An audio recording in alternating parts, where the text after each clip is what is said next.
Hey there, this is Tara with WTI. So we have a special little one in our life who loves books and loves animals. So this kid's book, Search and Find Animals, she absolutely loves this book. I like it because it has a wide variety of animals. For example, it has on the farm, in the jungle, in the sea, around the yard. And what is great is it helps them to think and identify. So here on the side is a list of animals. Then inside this picture here, they have to find those animals. So it helps them to use their brain. And then next to certain animals, it says, find me, push this button. So on the other side, it has the animal that they can find to match, push the button,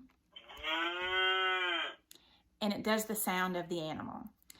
And another good thing that's great for parents is that on the back of this book, it has a little button that is on-off switch. So that way, if you're not using it, you can push the button, it won't work and it won't run the battery down.